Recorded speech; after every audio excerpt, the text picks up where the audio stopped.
নমস্কার, গুরু কৃপাহি কেবলম। আজ আমি আপনাদের দ্বাদশ ভাব অর্থাৎ ব্যয় ভাব বা 12 হাউস, এই দ্বাদশ ভাবে দেবগুরু বৃহস্পতি বসে থাকলে জাতক জাতিকাদের কি হয় সেই সম্পর্কে বিস্তারিত আলোচনা করছি। বিগত কয়েকদিন আগে লগ্ন থেকে একাদশ ভাব পর্যন্ত আলোচনা করেছি। আজ আমি আপনাদের দ্বাদশ ভাবে দেবগুরু বসে থাকলে কি হয় সেই সম্পর্কে বিস্তারিত আলোচনা করছি। যেসব জাতক জাতিকাদের দ্বাদশ ভাবে লগ্ন সাপেক্ষে দ্বাদশ ভাবে দেবগুরু বসে আছে বা থাকে, জন্মকুণ্ডলিতে যাদের দ্বাদশ ভাবে দেবগুরু বসে থাকে সেই সব জাতক জাতিকারা সৎ কাজে অর্থ ব্যয় করে। দ্বাদশ ভাবে যদি দেবগুরু বসে থাকে লগ্ন সাপেক্ষে 12 হাউসে, তাহলে সেই সব জাতক জাতিকারা সৎ কাজে অর্থ ব্যয় করে। শিক্ষার ব্যাপারে এরা বেশি অর্থ ব্যয় করে। শিক্ষার ব্যাপারে এরা বেশি অর্থ ব্যয় করে, কারণ দ্বাদশ ভাব থেকে ব্যয় অর্থাৎ খরচের বিচার করা হয়। দ্বাদশ ভাব থেকে ব্যয় এবং খরচের বিচার করা হয়। ও বৃহস্পতি শিক্ষার কারক গ্রহ। দেবগুরু বৃহস্পতি হলো শিক্ষার কারক গ্রহ। আবার এরা ধর্মের ব্যাপারে বা পূজা অর্চনার ব্যাপারেও প্রচুর অর্থ খরচ করে। ধর্মের ব্যাপারে বা পূজা অর্চনার ব্যাপারেও প্রচুর অর্থ খরচ করে। ভ্রমণ সংক্রান্ত ব্যাপারে খরচ করে, বিশেষ করে তীর্থ ভ্রমণ, কারণ বৃহস্পতি ধর্ম পূজা অর্চনা তীর্থস্থানের কারক গ্রহ। এরা ধ্যান করতে পছন্দ করে। অসহায় মানুষদের দিকে এরা সাহায্যের হাত বাড়িয়ে দেয়। এইসব জাতক জাতিকারা অসহায় মানুষের দিকে সাহায্যের হাত বাড়িয়ে দেয় এবং তাদের জন্য অর্থ ব্যয় হয়। তবে এই ধরনের খরচের জন্য এদের অর্থের কোনো অভাব হয় না। বা টানাটানি হয় না। অর্থ ঠিক জুটে যায়। দেবগুরু বৃহস্পতি কোথা থেকে এদের অর্থ জুটিয়ে দেয় সে ঈশ্বরই জানেন। এরা ঘরে সুখ শান্তির জন্য যে যে জিনিসগুলো লাগে সেগুলির জন্যও খরচ করে। বৃহস্পতি গৃহ সুখ শান্তির কারক গ্রহ। দেবগুরু বৃহস্পতি গৃহ সুখ শান্তির কারক গ্রহ। ছেলে মেয়ের বিবাহের জন্য এরা অনেক খরচ করে। এমনকি কোনো অসহায় কন্যার বিবাহযোগ্য হলে এরা বিবাহের জন্য সাহায্যও করে। অন্যের কোনো কন্যার বিয়েতেও এরা সাহায্য করে থাকে বা করে। এরা বিবাহের জন্য সাহায্য, অনেক ক্ষেত্রেই অনেক কন্যার বিবাহের জন্য এরা সাহায্য করে, বা কোনো দরিদ্র ব্যক্তিদেরও কোনো সাহায্য করে। সামাজিক কাজকর্মের যে কোনো কাজে এরা যুক্ত থাকে। লোকজনদের নিমন্ত্রণ করে খাওয়ানো এরা পছন্দ করে, কারণ দেবগুরু বৃহস্পতি হলো এর কারক গ্রহ। সামাজিক কাজকর্মের কারক গ্রহ হলো বৃহস্পতি। তুলনামূলকভাবে এদের শত্রু সংখ্যা অনেক কম থাকে। এই সব জাতক জাতিকাদের শত্রু সংখ্যা অনেক কম থাকে। তবে যদি কোনো শত্রু থাকে, তারা এদের সততা ও ব্যবহারের জন্য বন্ধু হয়ে ওঠে।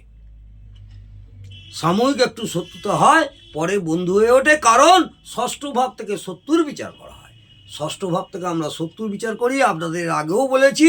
এবং বৃহস্পতি দ্বাদশ ভাবে থাকলে ষষ্ঠ ভাবে পূর্ণ দৃষ্টি দেয়, ফলে ষষ্ঠ ভাবের অশুভত্ব নষ্ট হয়ে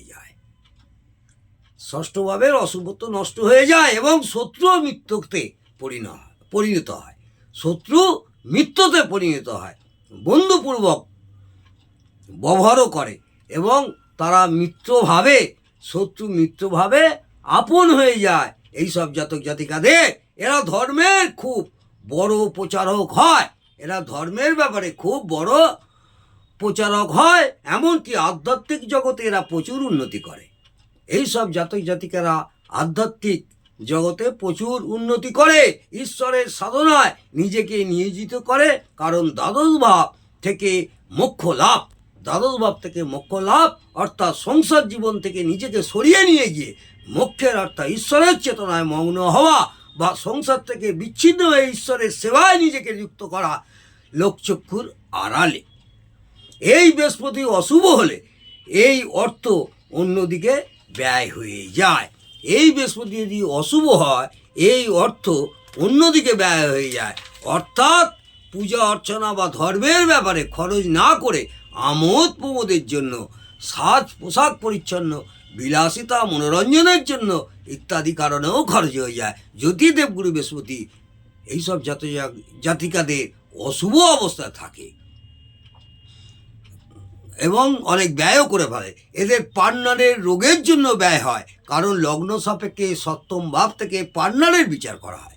আপনাদের পূর্বেও জানিয়েছি সপ্তম ভাব থেকে আমরা পার্টনারের বিচার করি। এই সব জাতক জাতিকাদের পার্টনারের রোগের জন্যও ব্যয় হয়, কারণ লগ্ন সাপেক্ষে সপ্তম ভাব থেকে পার্টনার বিচার করা হয়। এই সপ্তম ভাবকে 1 নম্বর ঘর হিসেবে ধরলে সেখান থেকে গণনায় 6ষ্ঠ ঘর থেকে তার রোগ বিচার করা হয়। অর্থাৎ জাতক বা জাতিকার দ্বাদশ ভাব এবং দ্বাদশ ভাব থেকে খরচের বিচার করা হয়, অর্থাৎ পার্টনারের জন্য খরচ। এদের বড় ভাই বোনেদের আর্থিক অবস্থা ভালো হয়, কারণ লগ্ন সাপেক্ষে একাদশ ভাব থেকে বড় ভাই বোনেদেরও বিচার করা হয়। এই একাদশ ভাবকে 1 নম্বর ঘর ধরলে সেখান থেকে দ্বিতীয় ঘর হবে তার ধনস্থান, অর্থাৎ জাতক বা জাতিকার দ্বাদশ ঘর। জাতক বা জাতিকার দ্বাদশ ঘর অবশ্যই মনে রাখতে হবে, দ্বাদশভাবে অবস্থিত বৃহস্পতি যতটা শুভত্ব পাবে ততটাই শুভ ফল দেবে, যতটা অশুভত্ব পাবে ততটাই অশুভ ফল দেবে, এটা মাথায় রাখতে হবে। দ্বাদশভাবে অবস্থিত বৃহস্পতি যতটা শুভত্ব পাবে ততটাই শুভ ফল দেবে, এর বেশি কিন্তু দেবে না। আর যতটা অশুভত্ব পাবে ততটাই অশুভ ফল দেবে। এখানে প্লাস মাইনাস করে কতটা শুভত্ব হবে কতটা অশুভত্ব, তার পার্সেন্টেজ কতটা হবে সেই হিসেবে ফলাফল বিচার করবেন। আজ আমি এই পর্যন্ত দ্বাদশভাবে দেবগুরু বৃহস্পতি থাকলে জাতক জাতিকাদের কী প্রভাব হয় সেই সম্পর্কে বিস্তারিত আলোচনা করলাম।